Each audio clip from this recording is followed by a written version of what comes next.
Hey Andre, as you know, the big news of the week is that recently GM and GMC introduced a brand new vehicle. Yes, it's the Hummer EV truck.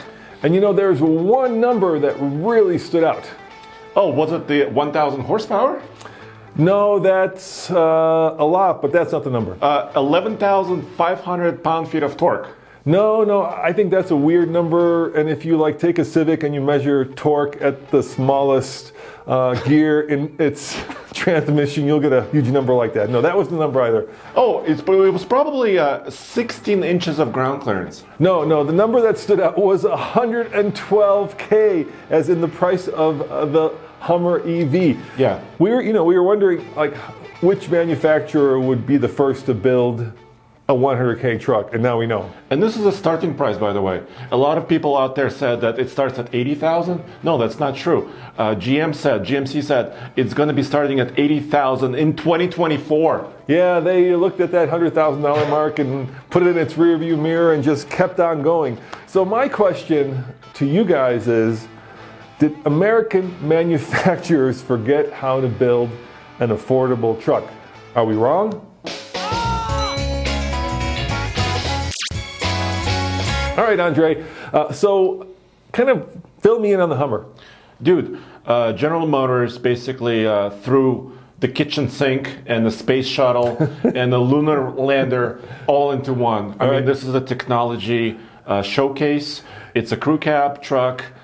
They call it a truck because it has a bed, but it's actually based on a kind of a skateboard platform, right? They're shoving a lot of batteries into this thing, up to 200 kilowatt hours worth of batteries. They're double stacked. There's a giant frame. It's a four-wheel independent suspension, four-wheel steering. It can handle 37-inch tall tire, they said, from the factory. You don't have to have any modifications, but a 5-foot bed, so a really short bed, removable roof, 3 motors, electric, 1,000 horsepower lockers, air suspension. Yep. I mean, they threw everything at this. Yeah, I mean, the magic, I guess, is in building the Corvette. And you know what that magic is? It's you take a supercar, right? And you make it at every man or woman prices. So basically what you're doing with the Corvette, and I heard that the GM Corvette team was actually part of this new Hummer EV. They were. Right. Yes. But so you've got basically the performance of a car that costs $200,000 in a car that costs in the Corvette $60,000. Because let's face it, it's not that difficult to build a super truck, which is what they're calling it, for a super price. Right? I mean, that's what Ferrari, Lamborghini, McLaren does all day. And, once upon a time, Andre, I remember, especially GM, used to build like trucky trucks that do truck things. And what I mean by that is they can haul, they can tow, you can throw them in a barn for 6 months and not have the battery brick itself. You can have like rats chew on it, you can have rust on it, you can have dents in it, and it would still be your reliable everyday work truck. And I'm wondering what happened to that truck. Yeah, and a very good friend, David, right, who's a big General Motors fan, has these trucks. Yeah. And had them for 30 years or 40 years or more. Yeah, GM, I would have been more impressed if you had actually come out with, let's say, a $30,000 truck, and I don't care how it's powered, that's going to last 300,000 miles, that's affordable, that like anybody can afford, but not a super truck that, well, we'll talk about that. Let's cut to David and kind of remind GM and GMC of what you used to do once upon a time. Hey everybody, check it out. We are out here at the Happy Yak Ranch, which if you're a fan of the channel, you know is David's property. And David bought this truck behind me brand new way back in the early 1990s. And I like the single headlights. And you could only get the single headlights if you ordered the basic truck edition, which, it's the Cheyenne package, and in the GMC it was the Sierra SL back then. But the Cheyenne package gave you all the basics. Now, the thing that I think is really interesting is 300,000 miles, worked hard, and there still really isn't a lot of rust in the typical Yeah, spots. there might be a little surface rust from all the rocks that, hit up on the sides, but really there's no there's no issues with rust on this truck at all. So I ordered it, and I got to pick color, I got to pick the trim level, I picked air conditioning, vinyl floor mats, cloth seats, cruise control. That was a big deal. But other than that, I didn't go for any of the other add-ons like, electric windows and electric locks. It's all pretty basic that way. And I remember I paid $19,000 cash Really? for it, and I'd saved up so that I could pay cash because I didn't want a car payment. So, Andre, do you think anybody's actually going to take the Hummer EV off-road? I think maybe Besides us? two people. Yeah. You and I will definitely, if we get a chance, we'll off-road this. Maybe not after this video. But I think your point you're making. Okay, you've paid 112 base before shipping. Right. Then you have to pay tax, right? So now you're looking at what, $130,000, $140,000, maybe a markup or two. And then what are you going to do? You're going to go probably to Rodeo Drive, right? And you're going to park it and make sure that nobody's around it. I mean, people are going to be terrified to park this thing in front of Nordstrom's, because they might get it scratched. Let alone actually take it to Hell's Revenge, where you'll do much more than just scratch it if you get it wrong. Yes. The fact is, and I think Land Rover has actually proved this. It's always the second owner and 7 years before you actually take a Land Rover Range Rover off-road. So I guess I'm a little confused as to why this thing is this ultimate off-roader when no one is going to take it off-road. Or am I wrong about that? What do you guys think? Well, I think first of all, there will be people that will be able to afford this. Yeah. But this is basically a toy. A vehicle that you're adding to your garage. You already have many vehicles in your garage. You're adding another very special vehicle. But, the common folk will not be able to afford this until, 4 years from now? Maybe 5 or 6 years from now. When the $80,000 one comes out. Or when it's used. When it's used. Yeah, when it's depreciated. Yeah. And the other thing I'm a little confused about is, I've had a lot of conversations with the people at GM regarding the Hummer brand, right? And what happened with Hummer basically is they went out to create this really capable off-roader, which they did, right? And then they kind of lost control of the brand. They lost control of the brand message. Instead of people buying it and taking it off-road, right, it became the poster child for conspicuous consumption. So rappers would buy it and they would, hang out the side of it, and, half-naked women, and, it became a thing you would see in videos, or a thing that was driving down Hollywood Boulevard, and GM lost the message. And what was really confusing here is instead of running away from that, they not only leaned into it, they jumped over it and kept going, because look, it's not what powers it, whether it's electricity or gasoline, it's how much it costs, right? It's the statement it makes about you. No one cares, I don't think, what powers a Rolls Royce. They care that it costs a lot. And so what you're doing is you're kind of directly reinforcing that conspicuous consumption message with this thing. It's crazy. Yeah. I mean, you're right. I mean, you do have a lot of power, 350 miles of range in this case, but 112 grand. Yeah. And then, can I give you 3 letters? What? 3 letters. ELR.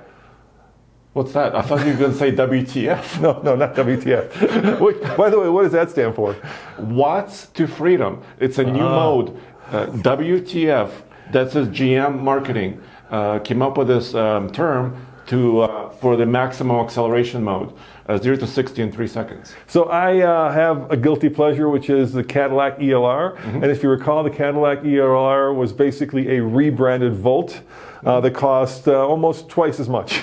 So the Volt was like 35 to 40K, and then Cadillac rebranded it as this really sexy coupe, 2-door coupe, and basically made it sell for $80,000 or sold it. And you know how many people bought it? 100 people? Yeah, not a lot. And I was actually over at the little electric dealership next door, like a half a mile from here, and they have an ELR. A used one? A used one, yeah. Okay. How much do you think it is? 30,000. 20,000. How old is it? 5 years, maybe. Almost less than 5 years. It's like GM has completely forgotten the lesson of that. I'm just amazed that after the ELR debacle, which it really was, right? You couldn't sell the thing. Beautiful car, a lot of technology. That they would go down that kind of the same road with a $112,000 Hummer EV. So let's go kind of through what makes it special.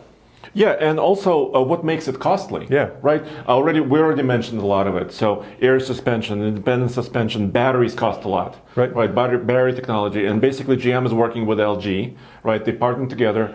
They're calling their latest battery system Ultium. They changed the chemistry a bit to make it a little bit more, usable. Apparently expensive. Yeah. I mean, I'm not sure, but it's supposed to be, easy to repair, easy to recycle, etc. So this is a truck, though, right? Well, we don't know. It's got a bed, right? Yes. So what is the tow rating? We don't. They didn't state that. All right. What's the payload? We don't know. We don't know how much it weighs. So I asked the engineering team. I did interviews on TFL Talk, our podcast channel. I asked all these questions. They said they're still finalizing the numbers. We don't know what the numbers are, but I can see 8 lug hubs. If you look at the wheels right there. That makes it a heavy-duty truck, dude. Yeah, that's what heavy-duty trucks do. Yeah. And why is that? Because I think it weighs a lot. But will it be able to tow 14,000 pounds? I don't know. And if it does, it'll probably not go very far. So, the people at GM and GMC are smart. I mean, they know how to build a truck, right? They've been building really good trucks for 100 years. For 100 years. So did the truck team just go off and get some coffee and and like abandon, or what happened there? Why, or did they see maybe the Cybertruck and think to themselves, this is something that people want, and this is, we'll sell as many of these as possible, because the Cybertruck got, 200,000 according to Tesla reservations right away. And now 600,000 reservations. Or something like that, yeah. Refundable, so I don't take them very seriously. $100. But you know how much the Cybertruck starts at, right? Well, it's supposed to start at 40, and then 50 and 60. Yeah, I mean... Half this, yeah. Yes. There's a reason that it's, created so much buzz. And the same thing with the Rivian, right? That's another one, but once again, this is so I think a whole nother world above that. So I think what they're doing with this, and the designer team and the designer mentioned the Raptor, right? And I think they were trying to build a halo. This is their, the ultimate technology piece. They talked about the moon landing. You could put this on the moon and still drive it, and it's going to look great on the moon or on Earth. I'm not sure about that, but this is their halo. All right, so I just came back from driving the TRX, and we're going to publish that video at the end of the week. So you'll see a TRX video, and let's face it, the Ram TRX is expensive. It starts at over 70,000, and it goes to 100, and you could option up to 100. Yeah. But it does kind of directly compete with the Raptor, which is a desert runner, and so they built the desert runner. This doesn't look like a desert runner to me. This looks like an off-roader that no one's going to take off-road. But they said it can do it. Obviously, nobody's driven it. But air suspension, TRX doesn't have air suspension. Right. The Raptor does not have air suspension. Trophy trucks that run Baja don't have air suspensions. Yeah, it's weird, So, yes, it's very fancy. And they're using the new ZF CDC shocks that are kind of new technology. Have you ever tested the ZF CDC shock? No. So there's kind of brand new stuff. I guess I'm trying to figure out what it competes with, and the only thing I can come up with, and I was doing a lot of thinking about this after watching it be unveiled, right, is that this is the nearest competitor to the G-Wagon, which no one takes off-road. Right? I mean, you're really looking at a G-Wagon competitor. For the price. For the price, yeah. And once again, I would have been much more impressed, Andre, if they had actually come out with a work truck that tows, that hauls, that is, affordable, and that will last 200 to 300,000 miles. Because I think that is the essence of what an American truck is. Yeah, and the other stuff that makes this, of course, expensive is the interior, huge screens.